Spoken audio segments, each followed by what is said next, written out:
Abdurrahman bin Auf adalah salah seorang dari 8 orang yang lebih awal masuk Islam, atau yang kita kenal dengan As-Sabiqunal Awwalun.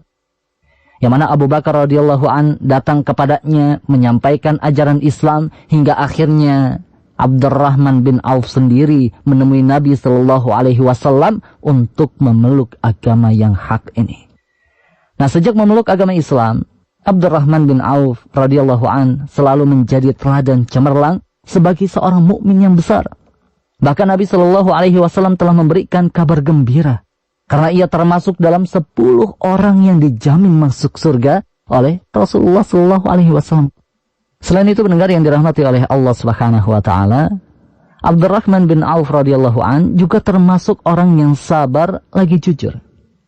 Buktinya, sebelum peristiwa hijrah, beliau mengalami siksaan dalam perjuangan di jalan Allah Subhanahu Wa Taala sebagaimana kaum muslimin lainnya.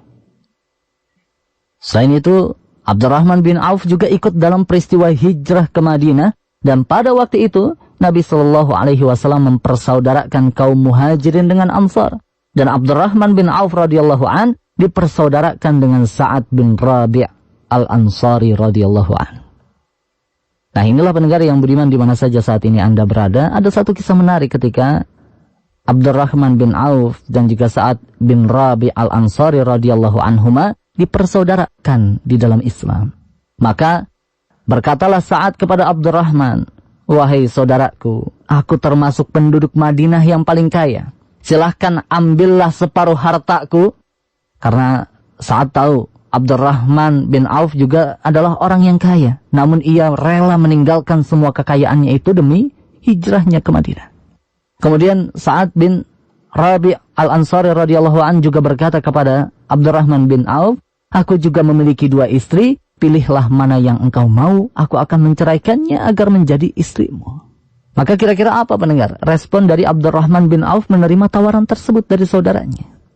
Ternyata Abdurrahman bin Auf radhiyallahu an menolak dengan halus apa yang disarankan ataupun diutarakan oleh Sa'ad bin Rabi'. Ia pun berkata, "Semoga Allah memberkati harta dan keluargamu, wahai Sa'ad bin Rabi'. Tapi bukan itu yang aku inginkan. Namun tunjukkanlah kepadaku di manakah letak pasar." Dari sinilah pendengar, titik mula karir sahabat Abdurrahman bin Auf merintis usaha niaganya.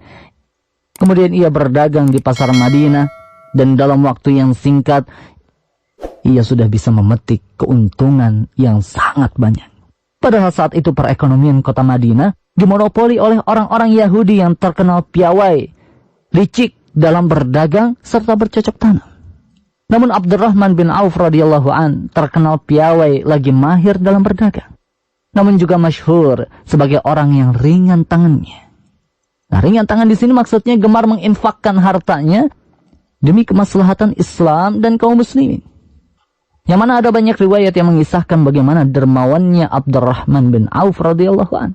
Salah satunya adalah satu kisah ketika datang kafilah dagang dari Syam yang membawa barang-barang dagangannya, sampai-sampai Ummul Mukminin Aisyah radhiyallahu anha takjub dengan apa yang dibawa kafilah ini. Kemudian berkata, kafilah itu yang telah menyebabkan Madinah berguncang.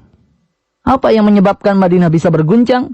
Ternyata kafilah dagang dari Syam tersebut membawa 700 ekor unta lengkap berserta perniagaan di masing-masing unta tersebut.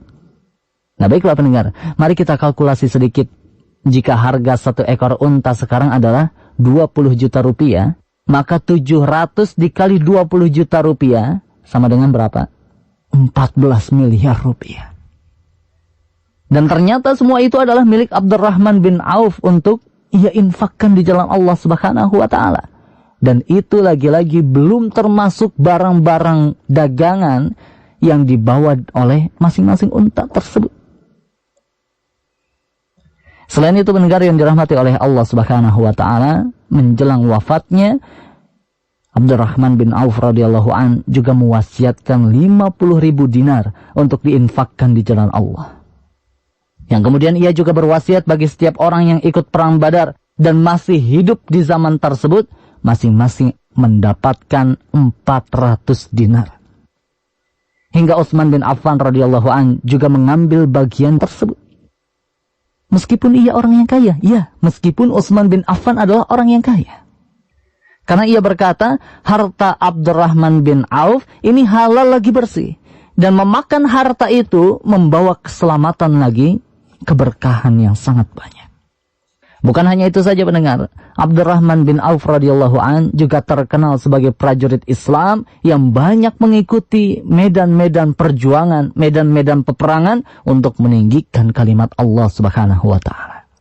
Tercatat, Abdurrahman bin Auf radhiyallahu an pernah mengikuti peperangan besar dalam sejarah peradaban awal Islam.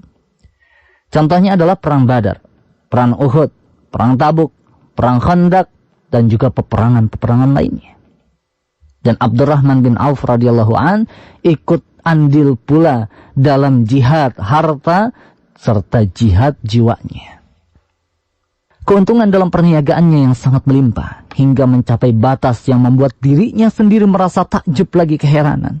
Sampai-sampai ia berkata, berkat doa Nabi Shallallahu Alaihi Wasallam, maka dunialah yang datang kepadaku. Sungguh seandainya aku mengangkat sebuah batu, niscaya kudapati emas dan juga perak pasti berada di bawahnya. Saking berkahnya doa Rasulullah Shallallahu Alaihi Wasallam kepadanya. Dan selain itu pendengar yang dirahmati oleh Allah, ia juga sangatlah selektif untuk berniaga dari yang halal dan benar-benar menjauhkan dirinya dari hal-hal yang syubhat lagi diharamkan oleh Allah Subhanahu wa taala.